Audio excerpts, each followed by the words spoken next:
to the right on the board, and I'll have a few slides.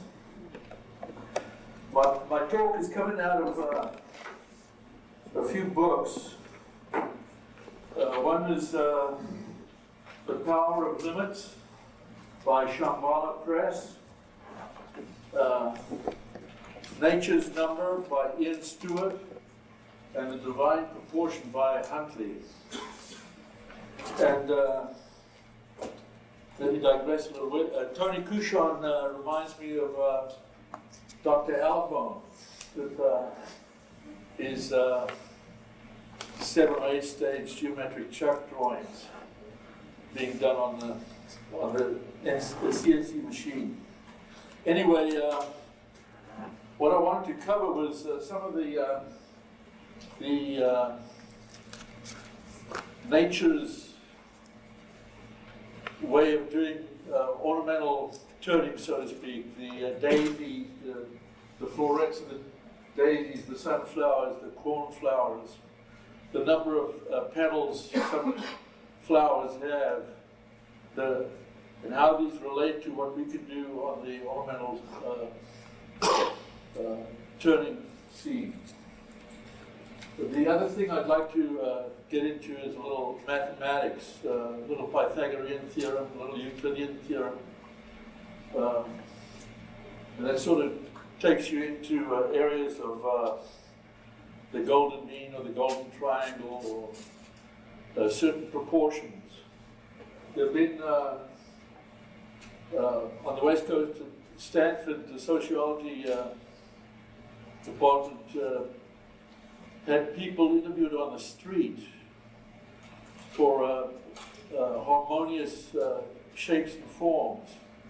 And it turned out they took a square, a rectangle, a sphere, broke them up into various sundry shapes or segments of these shapes, and asked people to vote on what they thought was pleasant or harmonious or beautiful. And it turns out that the golden mean, or the ratio of 6.18 is the most pleasant, and there was an actual bell curve that put more people thinking the shape was harmonious.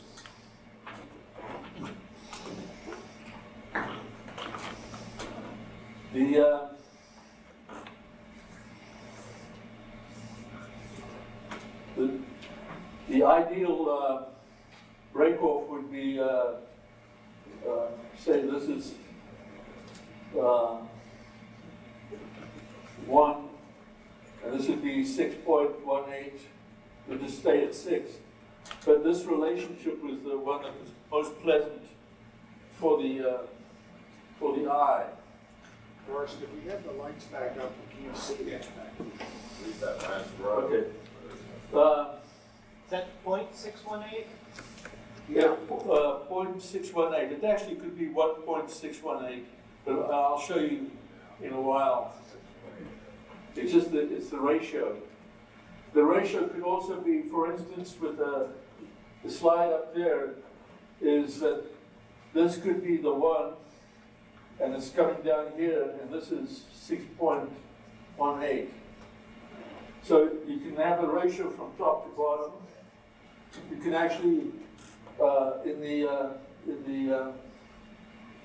finial, you have a slightly, it turns out that finial is 0.58 to 1. So it's slightly off the golden mean. So this, if you had this and you had one with a little longer finial, I think it'd be more pleasant to the eye. Even tapering, like the three finials going up, 3 legs on that finial. The taper also has, the pleasant tapers are also a ratio of 6 part, 4 parts. The other thing is that in a circle, and I've got, where's my little,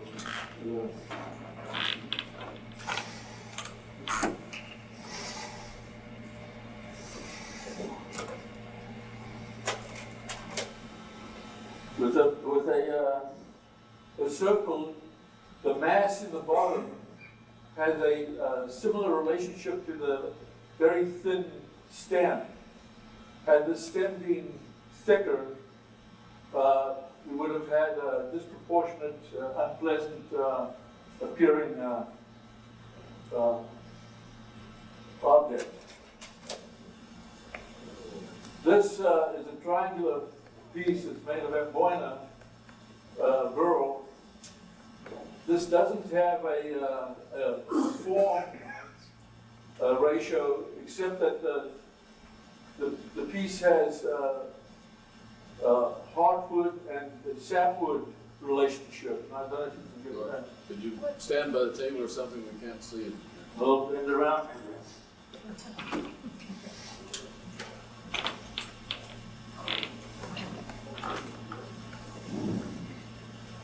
You can see there's a, right around here is sapwood, and the rest is hardwood.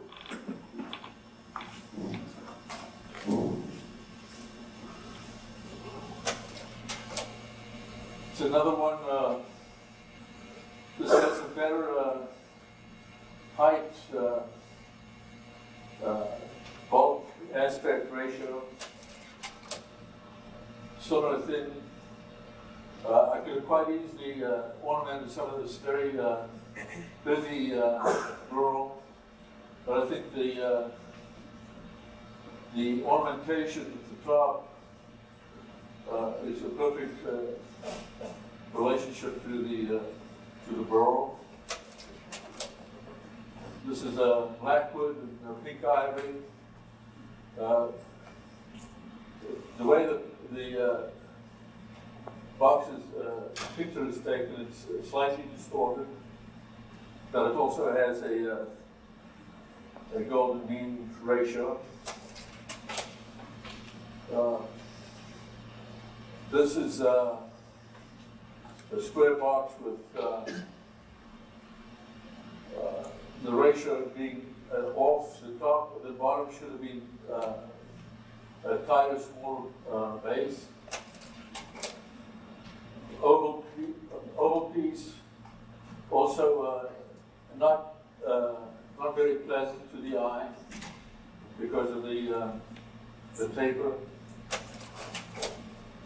This is an oval piece that's it's a paella burl and blackwood, and it also has a very pleasant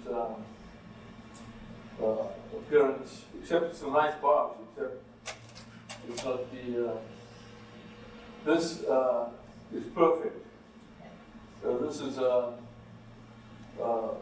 Pernambuco, it's oval, and it's a teapot. That's right now. These are some flowers that I did prior to getting into these geometric ideas, and I went back and I actually measured.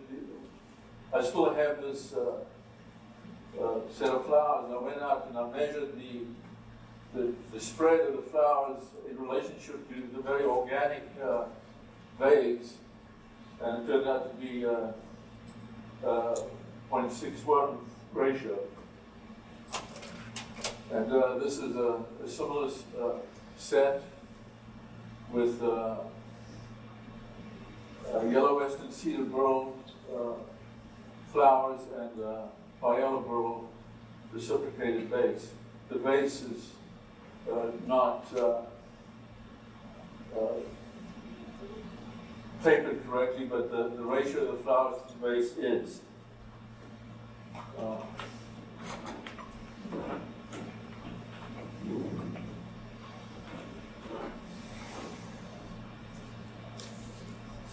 wanted to get into some of the relationships of the golden mean. It's interesting that the Egyptians, after the Nile flooded every year, they had ropes that were measured 3, 4, and 5 feet or whatever, cubits or whatever they used in length. And after the Nile, the flood went away, they had a point, like a registry point in the land, and they actually went to this point and they took their rope and they had 3, 4, and 5. And they established this as the point, the registry mark, and they created this angle. They then took this and they brought a compass over, and that became a person's field. It turns out that this ratio here is the golden mean. And so they went down and did the same thing, and each farmer got his plot as he went down the river.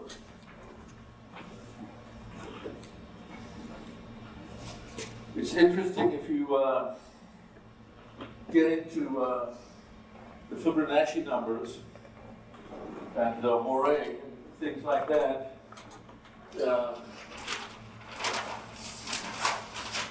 We all know what the Fibonacci number was. It's a ratio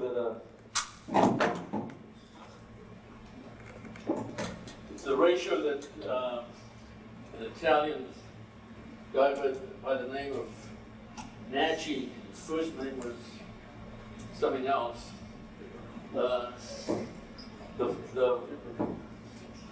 I used some kind of crazy name. Anyway, they foreshortened it.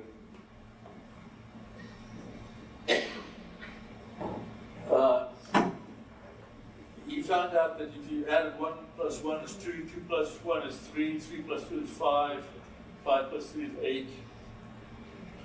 This created a pattern that was very pleasing to the eye.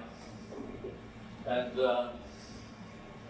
in fact, if you took the say the ratio of 5 and divided by 8, which is one of the ratios, you ended up getting 0.618. Or if you took 5, you went 8 divided by 5, we ended up with 1.618. So the Fibonacci numbers were actually the golden mean. So a lot of these things in nature, yeah. 5/8 is 6.625. Yeah, actually what happens is the numbers converge to the Fibonacci number. Sorry, to the golden mean. The further up the scale you go, the closer you Yes, that's get to the correct. golden mean. You dropped your mic again, Gorst. I've gotten it written down here. 5 divided by 8 is 0.6. 5 plus 8 is 13, which is 6.15. 8 divided by 5 is 1.6. It relates all around those numbers. Anyway. No, everything else. The interesting thing is that we were talking earlier about the Moire pattern, and you could take a can of say 12 bumps around, and then if you say we got a 3, a 5, an 8, a 13, 21, 34. Say we go that far. We get a rosette that's got 12 of those going around. If you phase 3 clicks. The second one's going to be offset 3 clicks.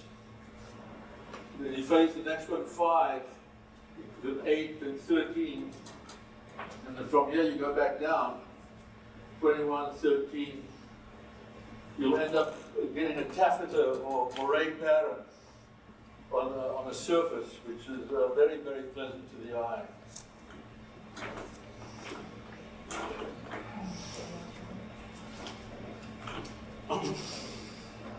You can get into the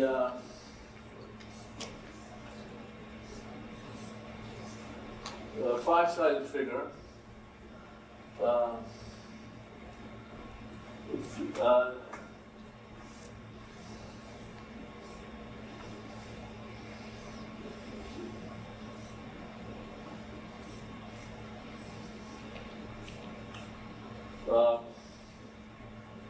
The ratio here is 1.625 or 6.6. So we're back into golden triangle. And even getting into smaller areas within the 5-sided figure, you end up with smaller and smaller ratios, which are pleasing to the eye. It's interesting that even the Japanese tatami mats are the golden mean. And they apparently use these mats to break up space in their homes to be pleasant to the eye. Spider webs are also related to the golden mean. Indian pottery and Phoenician pottery, Maori tattoos, the Great Pyramids were the same ratio, as were the pyramids in Central America. You can look at the peacock's tail feathers. You have a difference of 2 different Fibonacci numbers. The Nautilus shell is a similar thing. So to get back down to it, my plea is to get pieces of, or plan ahead with the shape of your box or whatever you're doing, and try and get the piece to the ultimate in what consensus is pleasant. I've got to apologize. My CD that I made had a lot of prompts, which I lost my prompts. If there's any questions on the mat, these books are fantastic. They're really, there's even a relationship of these things to music. The 5-tone flutes of the Indians, and even folk music that's 5-tone. So if you think ahead of time and you have a nice piece of wood, try to shape it in your mind ahead of time so that you don't end up with a clunker and that's about it. Yeah. Gorst, can you run your slides back to those spherical boxes with the long columns and explain a little bit more about the proportion that you go for? You talked about the taper of the stem, but you didn't tell us what proportions you would consider ideal.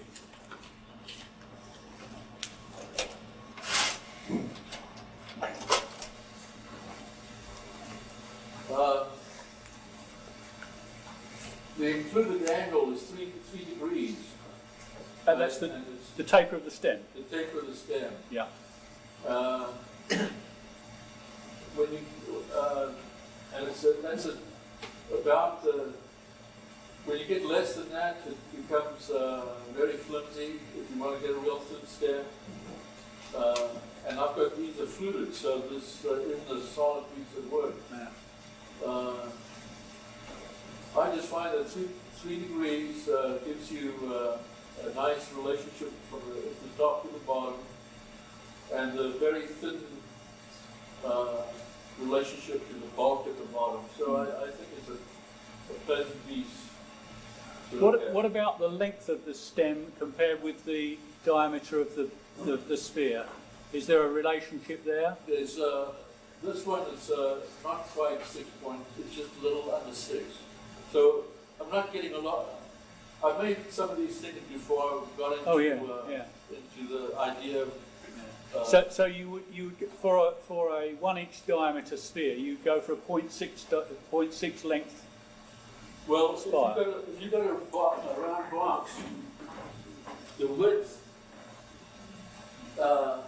and the height could have a ratio, and that would be pleasant to the eye. Yeah. You can have straight up and down stuff and still have very pleasant things. Yeah. It's just a matter of, are they plump? Now, that's You not could to lay say the that- box on its side, it would be closer to that. If you lay the box on its side, it'll be closer to the ratio you're talking about, right? Well, no, Because that box is squat. it doesn't matter. You can break it up. You can lie it down. The box, you could take that column and flip it on the side, just like the World Trade Center was built like that. You know, you can put it Put it on the side. it can be pleasant too, yeah. Correct. But, I'm just making a plea for, and the other thing is just play with different kinds of shapes. Vases, the Phoenicians and the Greeks have fantastic shapes. Yeah. Did you say again the names of the 3 books that you started? Yeah. Slowly? The Power of Limits. It's a fantastic book by Shambhala Press. And the guy that wrote it is DOCZI. And I'll leave them up here, you can look at them. They're incredible. The other one that's I think is very good is H.E. Huntley, Huntley, The Divine Proportion, the study of mathematical beauty. And he breaks math down into really simple stuff. There's all kinds of things. He talks about the Platonic solids, where there are 5 different solids that are pleasant, icosa, naucosa, all of those things. But it's really a nifty stuff.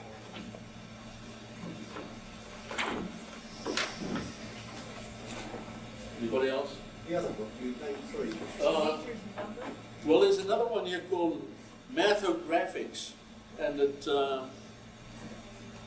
sort of by Robert Dixon, and it's Dover Press. And there's the other one is Ian Stewart. And this guy's way out. He's done a lot of interesting stuff, and he's called Nature's Numbers. The unreal reality of mathematics. And that is the Huntley books. Dover. It's Dover, yeah. The other one is Basic Books, Pauper Collins. Anyway, just throw out the deal that a lot of time we put a piece of wood in the lathe and we make a shape and then we go after it, and then we really haven't planned ahead. You make a mistake and then you change the design, and then you move around and do things. Richard Graff had good idea. Well, what I try to practice is he whatever shape you want to, rough or do a bunch of, and then spray paint black, and then just and check the ones you don't like, but then keep them around in the shop, and use it for. It's for the form, so that the wood's grain doesn't get in the way of form. Yeah, and you just, he doesn't sand or anything, just goes under the real fast. Yeah. Break it to see if he likes it, and then he doesn't. Yeah, that's just the way it is. He's a good guy.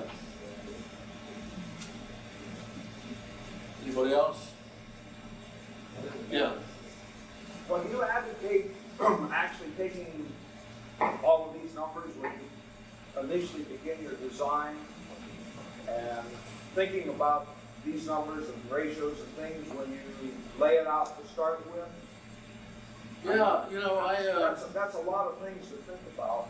not really, it's two things. You know, length and width. If you have a sophisticated shape like you have here, you've got a lot of points on there.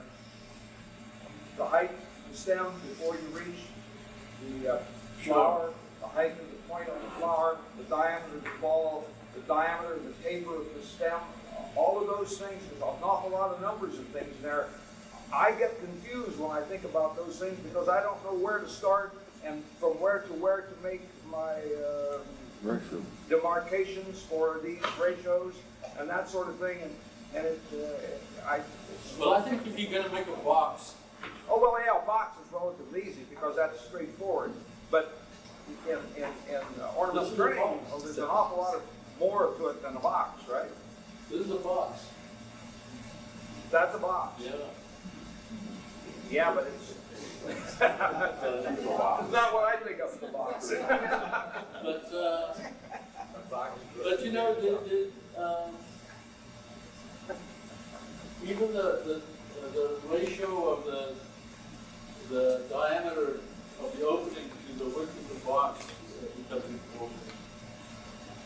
You could have a big old lid in there that would detract from the overall thing. It could also be too small. Yeah. But a lot of those things, you can just look at them and you can say, well, you can't make it this thin because it would be too thin. Yeah, but the deal is if you get but that's in your mind. Yeah. But you know, when you finish the thing, it's either acceptable or not acceptable. And I just showed you a bunch of the ones that I thought that weren't acceptable, because even though it took me a long time to do the oval chuck and doing all of that stuff. Don't you think we sort of, because we're used to this pleasant shape that we see in everything, this ratio, that we're kind of programmed when we design something without even using the numbers to accept those ratios as pleasing to the eye, and I think many of us will use those without thinking about it, and then later go back and say, oh yeah, this is exactly about what it's supposed to be. That's what the sociologists at Stanford showed with their study of that the more on the top of the bell curve, and there were a whole bunch at the bottom, and so I just make a plea for a nice shape.